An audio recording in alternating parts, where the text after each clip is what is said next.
नमस्कार, दिन भर की बड़ी खबरों में आपका स्वागत है। मैं हूं आपके साथ मानसी।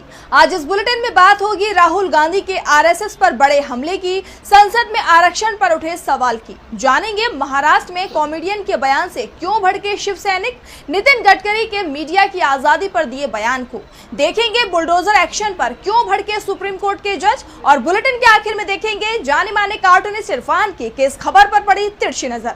लेकिन दिन भर की तमाम बड़ी खबरों से पहले एक नजर आज की सुर्खियों पर।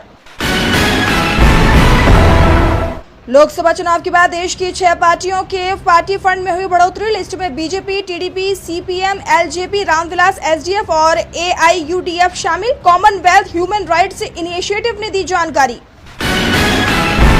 दिल्ली विधानसभा के बजट सत्र का हुआ आगाज। सदन में गूंजा महिला सम्मान की राशि का मुद्दा। आपके कई विधायकों ने किया वॉकआउट। वक्फ बिल के खिलाफ all India Muslim personal law board का हल्ला बोल। 26 को पटना तो 29 मार्च को विजयवाड़ा में विधानसभाओं के आगे करेंगे प्रदर्शन। हाल ही में 17 मार्च को दिल्ली के जंतर मंतर बोर्ड पर किया था प्रदर्शन। और हरे निशान पर बंद हुआ शेयर बाजार। 1078 अंकों की बढ़त के साथ 77,984 पर बंद हुआ सेंसेक्स। वहीं 300 अंकों की बढ़त के साथ 23,658 पर बंद हुआ निफ्टी। ये तो थी सुर्खियां। अब बात आज की सबसे बड़ी खबर की। कांग्रेस सांसद राहुल गांधी ने आरएसएस पर तीखा हमला बोला। छात्र के बीच पहुंचे राहुल गांधी ने आरएसएस को देश के लिए बड़ा खतरा बताया। उन्होंने आरोप लगाया कि देश की तमाम यूनिवर्सिटीज में काबिलियत नहीं बल्कि आरएसएस से जुड़ाव होने पर नियुक्ति दी जाती है। तो आखिर क्यों आरएसएस पर भड़के राहुल गांधी, जानने के लिए देखिए ये रिपोर्ट। नई शिक्षा नीति का पूरे देश में विरोध हो रहा है। दिल्ली के जंतर मंतर में एनएसयूआई के कार्यकर्ताओं ने प्रदर्शन किया। इसमें कांग्रेस सांसद राहुल गांधी भी शामिल हुए और इस दौरान राहुल ने आरएसएस पर तीखा हमला बोला। उन्होंने आरोप लगाया कि आरएसएस देश के भविष्य और शिक्षा व्यवस्था को चौपट करने में जुटी है। राहुल ने कहा कि अगर हमारी शिक्षा व्यवस्था आरएसएस के हाथों में चली गई तो देश में रोजगार खत्म हो जाएगा और देश बर्बाद हो जाएगा। कि अगर हमारा शिक्षा का सिस्टम उनके हाथों में चला गया, जो आस्ते आस्ते जा रहा है, तो ये देश बर्बाद हो जाएगा। इस देश में किसी को रोजगार नहीं मिलेगा और ये देश खत्म हो जाएगा। राहुल ने दावा किया कि आज केंद्रीय यूनिवर्सिटी में सभी वाइस चांसलर आरएसएस के चुने हुए लोग हैं और भविष्य में स्टेट यूनिवर्सिटीज में भी यही हालत होगी। राहुल गांधी ने इस हालत को देश के लिए खतरनाक बताते हुए कहा कि अगर सिस्टम इनके हाथ चला गया तो देश खत्म हो जाएगा। राहुल के इस बयान से राजनीतिक हलकों में हलचल मच गई है। यानी देखा जाए तो राहुल के इस बयान ने आरएसएस की कार्यप्रणाली को लेकर एक नई बहस छेड़ दी है। अब इस पर आरएसएस या बीजेपी की तरफ से कोई बयान आता है या नहीं, ये तो देखना होगा। राहुल ने साफ कर दिया कि अगर आरएसएस और बीजेपी की मनमानी को नहीं रोका गया तो देश के पूरे सिस्टम को ही ये खराब कर देंगे। कांग्रेस और बीजेपी के बीच की लड़ाई सड़क से लेकर संसद तक दिखाई दी। आरक्षण को लेकर संसद में सत्ता पक्ष की तरफ से ही हंगामा खड़ा कर दिया गया तो कांग्रेस ने भी बीजेपी के आरोपों पर तीखा जवाब दिया है। तो क्या हुआ संसद में, देखिए इस रिपोर्ट में। कर्नाटक सरकार की तरफ से मुस्लिमों को दिए गए 4% आरक्षण से केंद्र की सत्ता में बैठी बीजेपी को बेचैनी हो रही है।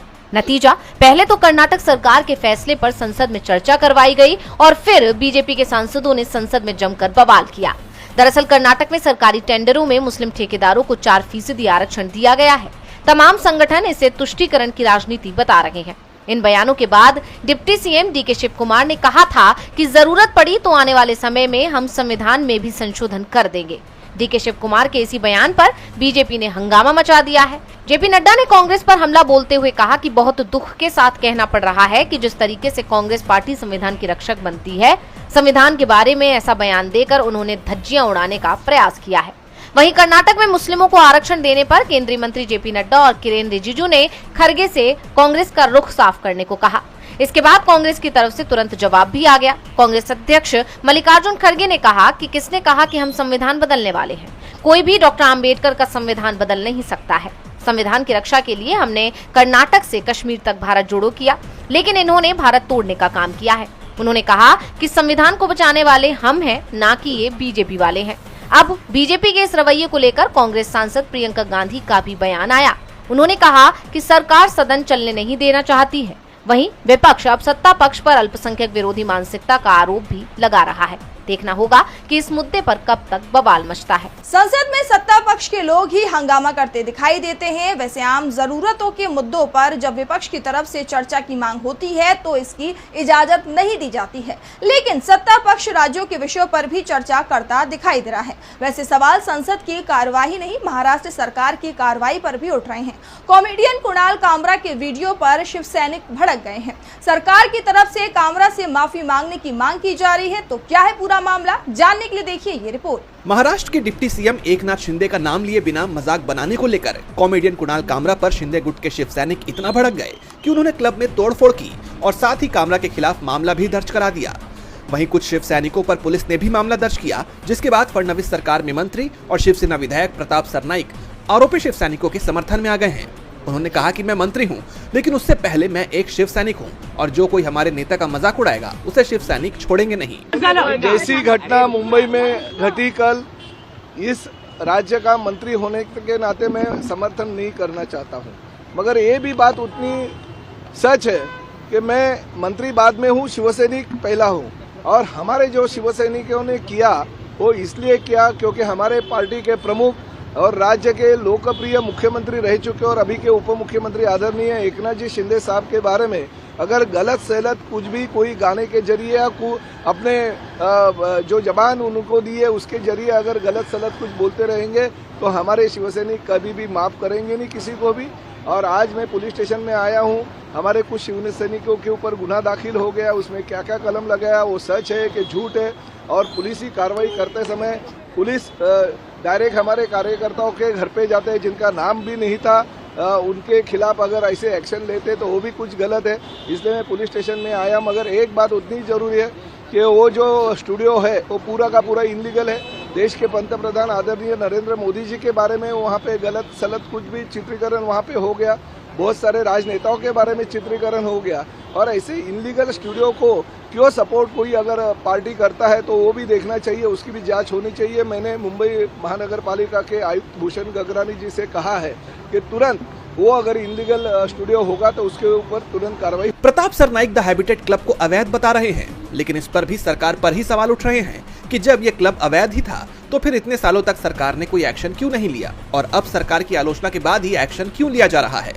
बता दें कि कुणाल कामरा ने एकनाथ शिंदे के अलावा बीजेपी सरकार पर भी पैरोडी के जरिए तंज कसा था, जिससे बीजेपी घबरा गई थी। कामरा ने साफ कर दिया है कि वो माफी नहीं मांगेंगे। कामरा के समर्थन में तमाम राजनीतिक दलों के साथ ही कई संगठन भी आ गए हैं। सवाल उठ रहे हैं कि क्या महाराष्ट्र में सरकार पर तंज कसने वालों को जेल भेजा जाएगा। वैसे महाराष्ट्र से ही सांसद और मोदी सरकार में मंत्री नितिन गडकरी का एक बयान इस बीच जरूर सामने आया है, जिसमें उन्होंने कहा है कि लोगों को सरकार की आलोचना करनी चाहिए। कामरा पर कार्रवाई के बीच गडकरी का बयान बीजेपी सरकार को आईना दिखाता नजर आ रहा है। देखिए रिपोर्ट। केंद्रीय मंत्री नितिन गडकरी अक्सर अपने बेबाक बयानों के लिए जाने जाते हैं और अभी हाल ही में उन्होंने जाति को लेकर बयान दिया था कि नेताओं ने जाति बनाई है, जनता जातिवाद नहीं है। वोट बैंक के लिए नेता जाति का इस्तेमाल करते हैं, जिसे पार्टी के खिलाफ माना जा रहा था। और एक बार फिर गडकरी ने नागपुर में एक कार्यक्रम में सरकार के खिलाफ बयान दिया है। गडकरी ने कहा कि समाज में बदलाव लाना केवल सरकार का ही नहीं बल्कि सभी की साझा जिम्मेदारी है, जिसमें समाचार पत्र और मीडिया की अहम भूमिका है। उन्होंने जोर देकर कहा कि मीडिया को गलत चीजों की निंदा करने और सकारात्मक कार्यों की सराहना करने में पीछे नहीं हटना चाहिए। उन्होंने मीडिया से अपील करते हुए कहा कि अगर सरकार में कुछ गलत होता है तो बिना झिझक सरकार की आलोचना करें। मेरे ही मंत्रालय में कोई गड़बड़ी हो तो भी खुलकर उजागर करें। अगर मेरे विभाग की गलती हो तो धुलाई अच्छी तरह करें, साथ ही अच्छे कामों की सराहना भी करें। मान्यता और सम्मान आपके व्यक्तित्व से नहीं बल्कि चरित्र और गुणों से मिलता है। आजकल अच्छा काम करने वालों की चर्चा कम होती है। कई बार सकारात्मक खबरें जगह नहीं बना पाती हैं, जबकि नकारात्मक चीजें सुर्खियां बन जाती हैं। उन्होंने आगे कहा कि समाज में परिवर्तन के लिए अच्छे कार्यों को सामने लाना जरूरी है ताकि लोग प्रेरित हो। साथ ही कहा कि गलत चीजों के खिलाफ जागरूकता फैलाना भी मीडिया का दायित्व है।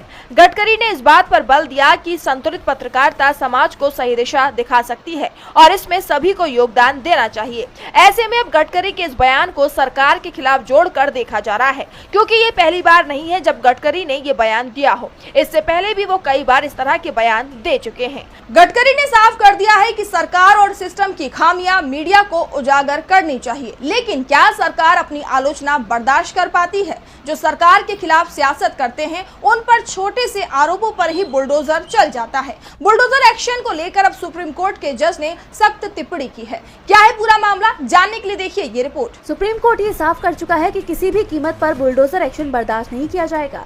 यहाँ तक कि एक मामले में सुनवाई के दौरान सुप्रीम कोर्ट ने योगी सरकार से यहाँ तक कह दिया था कि घर गिराया तो बना कर देना होगा। सुप्रीम कोर्ट ये साफ कर चुका है कि लोगों के घर गिराए जाने पूरी तरह से असंवैधानिक है। इसके बावजूद देश के अलग अलग हिस्सों से आए दिन लोगों की संपत्तियों पर बुलडोजर चलाने के मामले सामने आते रहते हैं। देश भर में राज्य सरकारें इस तरह की कार्रवाई कर अपना सीना चौड़ा करती रही हैं। ऐसे में सुप्रीम कोर्ट के जस्टिस उज्जवल भुइयां ने राज्य सरकारों के बुलडोजर एक्शन पर आपत्ति जताई है। जस्टिस उज्जवल भुइयां ने एक कार्यक्रम में कहा कि किसी भी संपत्ति पर बुलडोजर चलाना संविधान पर बुलडोजर चलाने जैसा है। उन्होंने कहा कि आरोपियों के घरों को ध्वस्त करने वाली ये परंपरा परेशान करने वाली और निराशाजनक है। उन्होंने आगे कहा कि ये कानून के शासन की मूल अवधारणा का उल्लंघन है और अगर इसे रोका नहीं गया तो ये हमारे न्याय वितरण प्रणाली की मूल संरचना को खत्म कर देगा। जस्टिस भुइयां ने आगे कहा कि हम मानते हैं कि कोई व्यक्ति आरोपी या अपराधी हो सकता है, लेकिन उसकी माँ वहाँ रहती है, बहन वहाँ रहती है, पत्नी और बच्चे भी वहाँ रहते हैं। उनका क्या दोष है? अगर आप उनके घर को तोड़ देंगे तो वो सभी कहाँ जाएंगे? उनके सिर पर से छत छीन लेना ठीक नहीं है। जस्टिस भुइयां ने ये बातें पुणे के भारतीय विद्यापीठ न्यू लॉ कॉलेज में एक सालाना इवेंट के दौरान कही। अब बुलडोजर एक्शन को लेकर जस्टिस भुइयां की टिप्पणी की चर्चा हर तरफ हो रही है। अब इसे बीजेपी सरकारों के लिए बड़ा झटका माना जा रहा है। जस्टिस भुइयां की टिप्पणी को बीजेपी सरकारों के लिए झटका माना जा रहा है तो झटका जेडीयू को चुनाव से पहले लगता दिख रहा है। रमजान की इफ्तार पार्टी के बीच बिहार में सियासत तेज हो गई है। इसी साल बिहार में विधानसभा चुनाव होने हैं, जिसके चलते इफ्तार को अब चुनावी तैयारी से जोड़कर भी देखा जा रहा है। पहली बार बिहार के सीएम की इफ्तार पार्टी का मुस्लिम संगठनों ने बहिष्कार किया तो लालू यादव ने बड़ा दांव चला है। देखिए ये रिपोर्ट। नीतीश कुमार ने 23 मार्च को सीएम आवास पर रोजा इफ्तार की दावत दी, लेकिन उनकी पार्टी के रंग में भंग पड़ गया क्योंकि बिहार के प्रमुख मुस्लिम संगठनों और धर्म गुरुओं ने नीतीश कुमार की दावत का बहिष्कार कर दिया। हालात ये हो गए कि सीएम ने इफ्तार की दावत दी, लेकिन मीडिया को उसकी तस्वीरें तक नहीं खींचने दी। तो जिन धर्म गुरुओं ने नीतीश की इफ्तार दावत स्वीकार नहीं की थी, वो सभी आरजेडी के सीनियर लीडर अब्दुल बारी सिद्दीकी के आवास पर आरजेडी की तरफ से दी गई इफ्तार पार्टी में शामिल हो गए, जिससे साफ हो गया कि इस बार बिहार विधानसभा चुनाव में मुसलमान नीतीश कुमार को सजा देने की तैयारी कर चुके हैं। इस बीच लालू यादव का भी बयान सामने आया है। उन्होंने पार्टी कार्यकर्ताओं से कहा कि सभी लोग चुनावी अभियान में जुट जाएं। इस बार तेजस्वी यादव ही बिहार के सीएम बनेंगे और जनता का आशीर्वाद उन्हें प्राप्त हो रहा है। लालू यादव ने आरजेडी के घोषणा पत्र का भी जिक्र करते हुए कहा कि सरकार बनते ही महिलाओं को 2500 रुपए हर महीने सहायता दी जाएगी, गैस सिलेंडर 500 रुपए में मिलेगा, वृद्धा पेंशन 400 रुपए से बढ़ाकर 1500 कर दी जाएगी और बिजली बिल में भी राहत मिलेगी। उन्होंने कार्यकर्ताओं से अपील की कि वो इन जन कल्याणकारी योजनाओं की जानकारी हर घर तक पहुंचाएं। लालू यादव के इस दाव से जेडीयू ही नहीं बल्कि बीजेपी की भी परेशानी बढ़ती दिख रही है। तो परेशानी दिल्ली हाईकोर्ट के जस्टिस यशवंत वर्मा की भी बढ़ सकती है। सरकारी आवास से नकदी मिलने के मामले में नई जानकारी सामने आई है। उनके इलाहाबाद हाईकोर्ट ट्रांसफर करने की सिफारिश सुप्रीम कोर्ट ने केंद्र सरकार से कर दी है। इसके अलावा जस्टिस यशवंत वर्मा के खिलाफ एफआईआर दर्ज कराने के लिए एक याचिका भी दायर की गई है। देखिए ये रिपोर्ट। दिल्ली हाई कोर्ट के जस्टिस यशवंत वर्मा के आवास से कथित तौर पर भारी मात्रा में नकदी बरामद होने के मामले में बड़ा अपडेट सामने आया है। सुप्रीम कोर्ट ने मामले की जांच के लिए जहां एक तरफ 3 सदस्यीय टीम गठित की है, तो वहीं इस बीच सुप्रीम कोर्ट में जस्टिस यशवंत वर्मा के खिलाफ एफआईआर दर्ज कराने के लिए एक याचिका दायर हुई है। मुंबई के रहने वाले 4 वकीलों की इस याचिका में कहा गया है कि 14 मार्च को जज के घर में जली हुई नकदी मिलने के तुरंत बाद एफआईआर दर्ज होनी चाहिए थी और गिरफ्तारी भी होनी चाहिए थी, लेकिन अब जजों की जांच कमेटी को मामला सौंप दिया गया है, जो कि सही नहीं है। जिस तरह आम नागरिकों के खिलाफ आपराधिक मामले में एफआईआर दर्ज होती है, वैसा ही इस मामले में भी होना चाहिए था।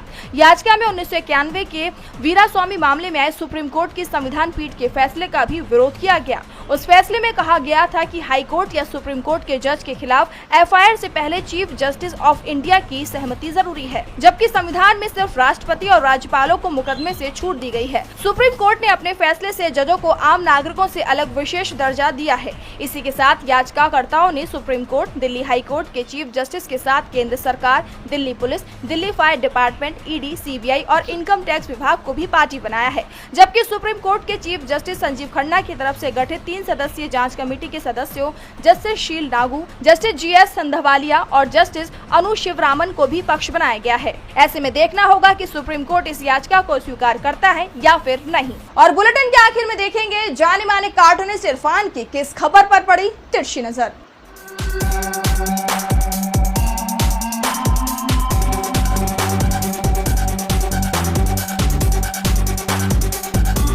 प्रसिद्ध यूट्यूबर कुणाल कामरा ने इस बार फिर से कॉमेडी की जगह पर ट्रेजेडी कर दी।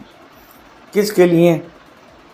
Deputy speaker of Maharashtra Eknath Shinde के बारे में एक उन्होंने टिप्पणी की, जिससे नाराज होकर एकनाथ शिंदे के समर्थकों ने स्टूडियो पर हमला कर दिया, जिसमें कुणाल कामरा ने अपना वीडियो रिकॉर्ड किया था। ये हमला उन्होंने हथौड़ों से किया। हथौड़ों से क्यों हमला किया? क्या वो ये बताना चाहते हैं कि अब उनको देश की अदालत के हथौड़े पे भरोसा नहीं रहा है और अब वो अपना ही हथौड़ा चलाएंगे?